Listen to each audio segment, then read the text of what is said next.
Hi everyone, welcome to this new course, which is just a new idea by myself. So this is called the Incarnate Graph Neural Network. So first I want to introduce this course, maybe the intuition for this course. The intuition is that, so in the last few years, the deep learning has become more and more popular, especially from the computer vision domain and the natural language process. However, they take limited data form, so like the image.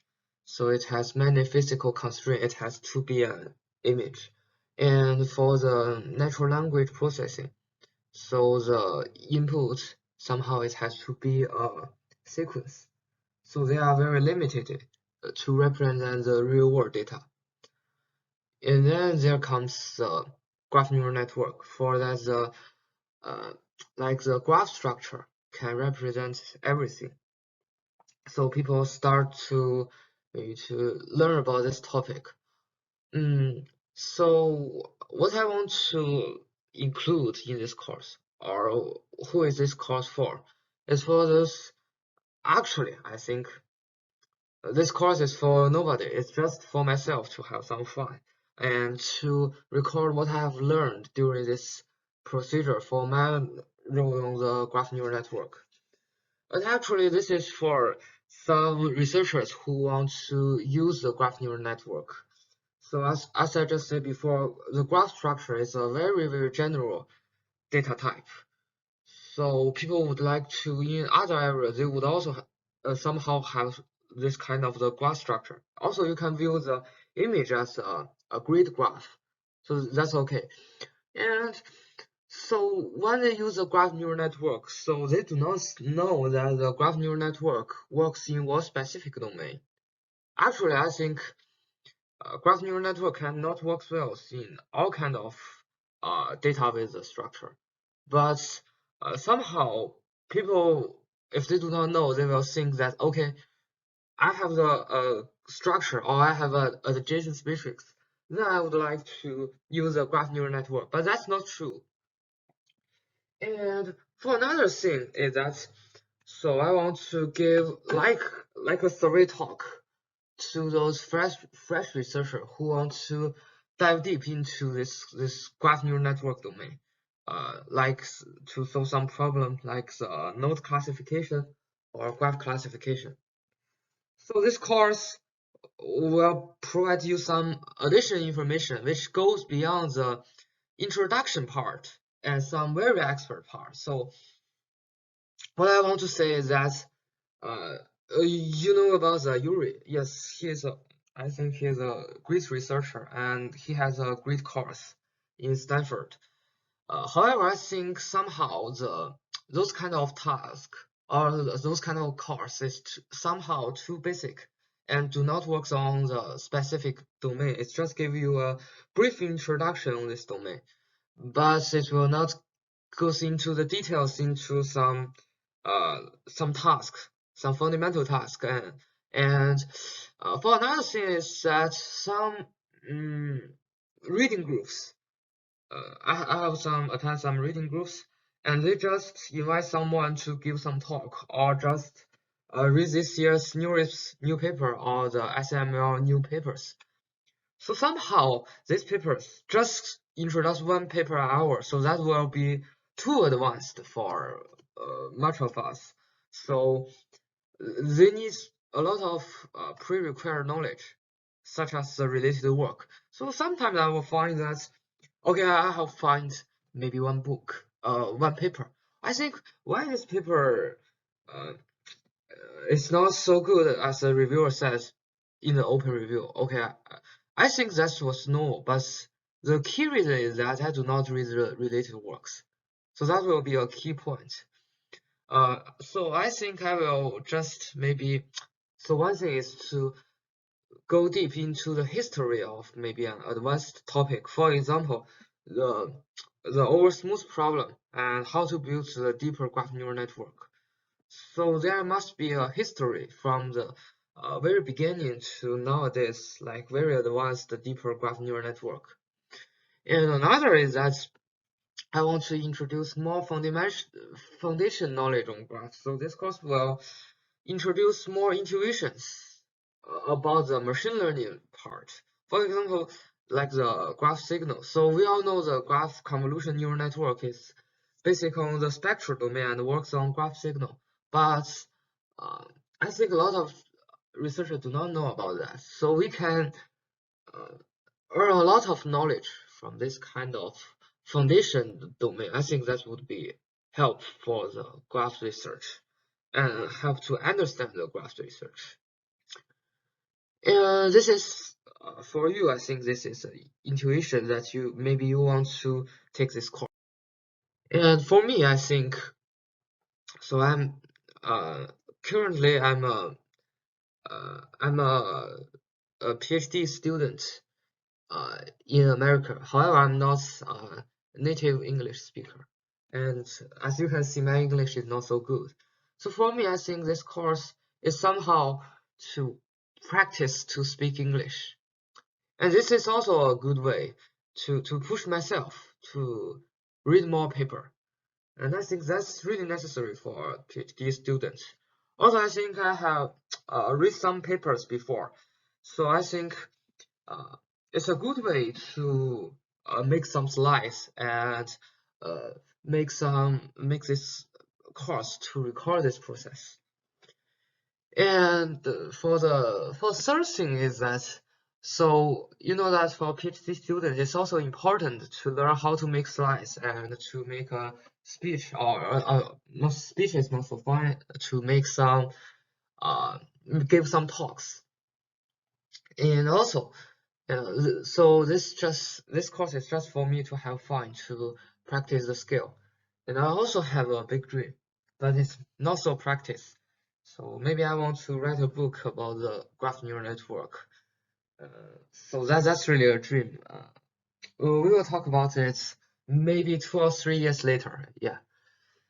So that's the intuition for me. And so I do not want to introduce myself in this course. So for me, I think uh, at least at first, I think uh, I I want that this course that's really impress you just from this course itself. But I think it's still a very long way to go to achieve this goal. Yeah, so then I will introduce the form of the schedule for this course.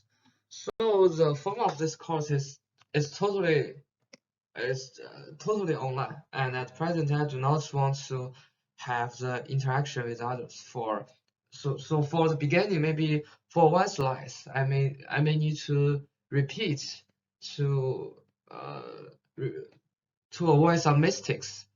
So I think at first it's just online record.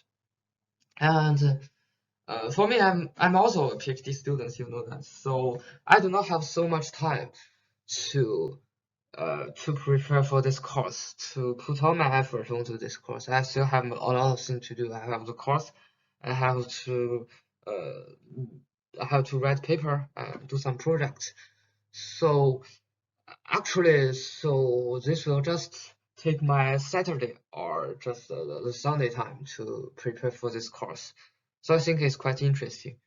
Um, so maybe 1 week I will prepare to read some papers and prepare the materials for this course. So you can also see this as a book draft. So please do not hesitate to give me some basic to find to point out that the errors or the type error or something you do not feel comfortable about this material. I will keep uh, to revise this draft or this reading material. And this for the 1 week, maybe one Saturday, and the next Saturday. So I think I will prepare the slides for the for this course, and I want to record the course. Okay, I think so maybe that's one course. It will take about 2 week times. Maybe more because sometimes the material is not if it goes beyond maybe the 1 hour time, so I will try to take 2 weeks to prepare the slides and make just two courses. Yes, and I think is that in that way. And so it will also be cancelled when I'm too busy. For example, if I have the paper deadline, or sometimes we meet the new year and you really need to take a break. So that's the key point here.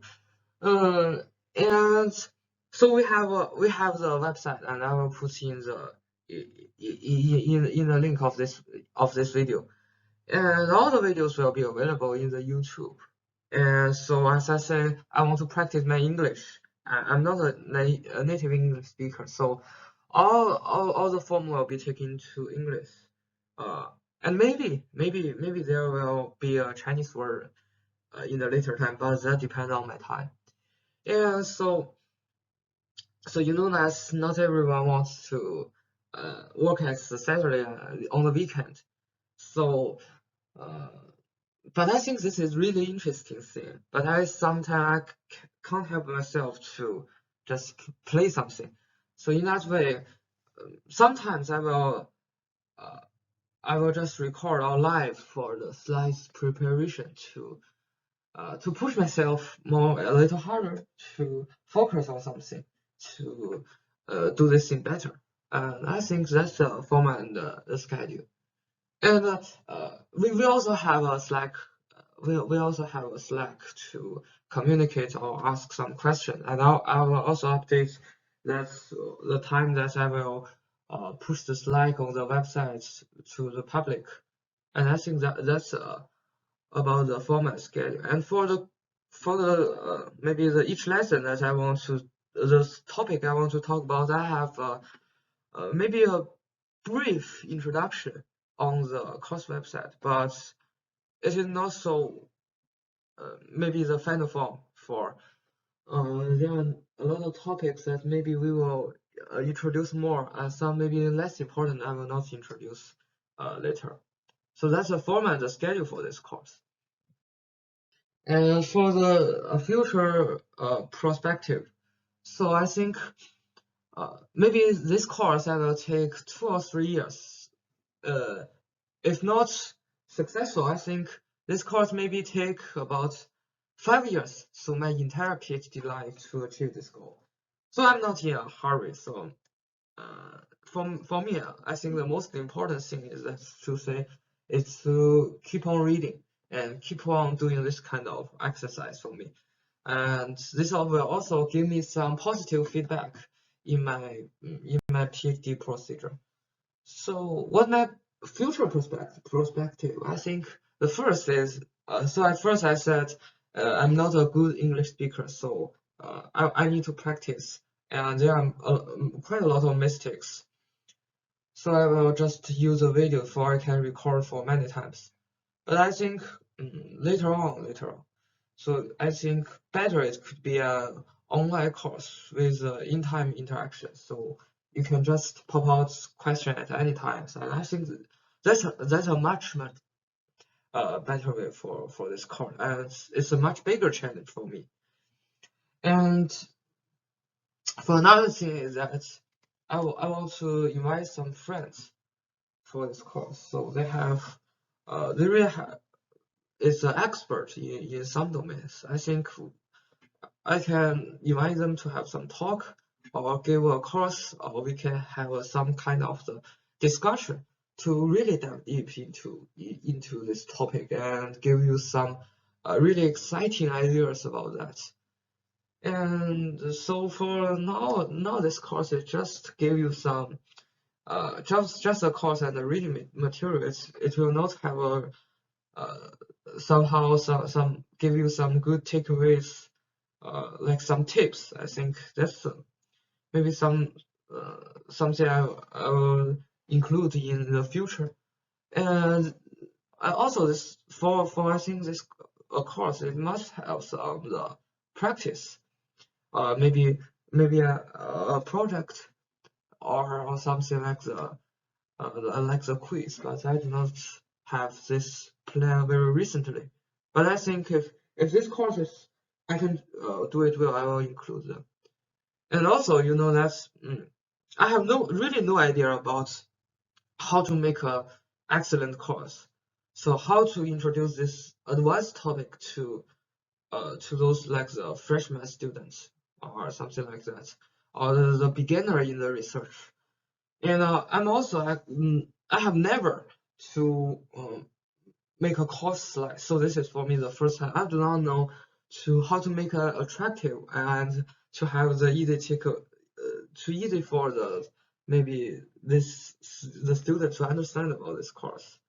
So I think I'm always wait for your suggestions. So I'm also a student. I'm also learn from this course and learn to practice English and learn to make slides and learn to how to organize a course. I think uh, that's very important to me. So I just wait for your suggestions and I send my you can join the Slack and give me some suggestions. Hopefully. And that's all for this introduction. So if you have any questions, you can join the Slack workspace, or you can just leave the message on this video. And I think both is okay. So that's all for this introduction. And I think my English is really bad. I really need more practice. Yeah, that's all. Thank you.